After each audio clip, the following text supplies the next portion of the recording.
कहानी की शुरुआत में हम एक बहुत ही खतरनाक एस्ट्रॉइड को देखते हैं जो धरती से टकराने वाला है। उससे बचने के लिए इंसानों ने न्यूक्लियर मिसाइल से उसके ऊपर हमला कर दिया। इन सारी मिसाइलों से ये एस्ट्रॉइड तो तबाह हो गया, लेकिन न्यूक्लियर रेडिएशन से भरे हुए उसके कण धरती पर आकर गिरे, जिससे सभी ठंडे खून वाले जीव जैसे चींटियां, मकड़ियां, सांप, छिपकली, इन सबके डीएनए में बदलाव आने लगे और इन सभी जीवों का आकार कई गुना बढ़ गया। 1 साल से चल रही इस लंबी लड़ाई में ज्यादातर बड़े जीव मारे गए। साथ ही इस युद्ध में मिलिट्री के साथ साथ गोलियां और बंदूकें भी खत्म हो गई। लगभग 95% इंसान खत्म हो गए और बचे हुए लोग जमीन के अंदर बने अंडरग्राउंड बंकर्स में रहने के लिए मजबूर थे। ये कहानी उन्हीं बचे हुए लोगों में से एक लड़के जोल की है, जो कि कहानी की शुरुआत हुई जब वो अपनी गर्लफ्रेंड एमी के साथ अपनी गाड़ी में कुछ निजी पल बिता रहा था। पर तभी अचानक आसमान से उस एस्ट्रॉइड के पार्टिकल्स उनके शहर की तरफ गिरने लगे, जिसके बाद एक बहुत बड़े कीड़े ने उनके शहर पर हमला कर दिया। ये देखकर वो दोनों अपने घर की तरफ भागे। वहां देखा कि सब लोग शहर छोड़कर जाने की तैयारी में हैं। तभी एमी और जोल को अलग होना पड़ा। जाने से पहले जोल ने एमी से कहा कि वो उसे जल्दी ही ढूंढ लेगा। जाते वक्त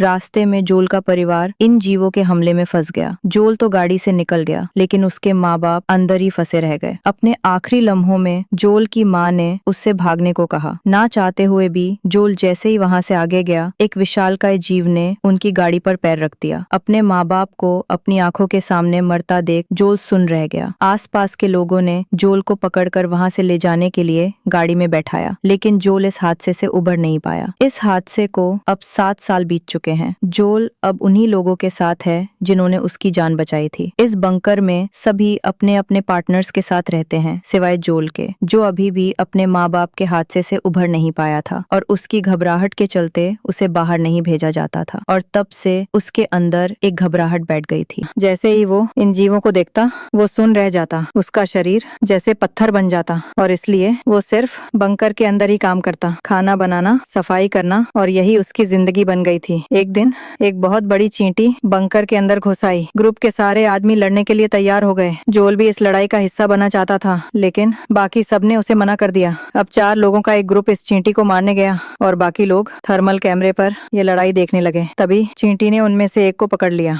साथियों को मुसीबत में देखकर जोल से रहा नहीं गया और वो उन्हें बचाने के लिए दौड़ पड़ा। तभी उसे उस बड़ी चींटी की परछाई दिखाई दी। उस चींटी के मुंह में उनका एक साथी फंसा हुआ था। ये देखकर जोल का डर फिर से उस पर हावी हो गया। उसका शरीर जम गया। वो अपनी जगह से हिल भी नहीं पाया। और जब वो विशालकाय चींटी धीरे धीरे उसकी तरफ बढ़ने लगी तो जोल ने अपनी आंखें बंद कर ली। लेकिन जब उसने अपनी आंखें खोली तो देखा उस चींटी का कटा हुआ सिर उसके पैरों में पड़ा था। ग्रुप के 2 लोगों ने उस चींटी का सिर काट दिया था। जोल कुछ पल के लिए सन्न रह गया। इस भयानक घटना से उभरने के लिए और अपना ध्यान भटकाने के लिए जोल ने रेडियो चालू किया और किसी से बात करने लगा। लेकिन ये कोई नहीं बल्कि एमी थी। वो एमी जो 7 साल पहले उस हादसे में बिछड़ गई थी। और अब जोल की आवाज सुनकर वो भी भावुक हो गई। लेकिन एमी की कॉलोनी यहाँ से बहुत दूर थी और 7 साल से वे कभी मिल नहीं पाए। एमी को ढूंढने के लिए जो ने बहुत से रेडियो स्टेशनों पर बात की और आखिरकार उसने उसे ढूंढ ही निकाला।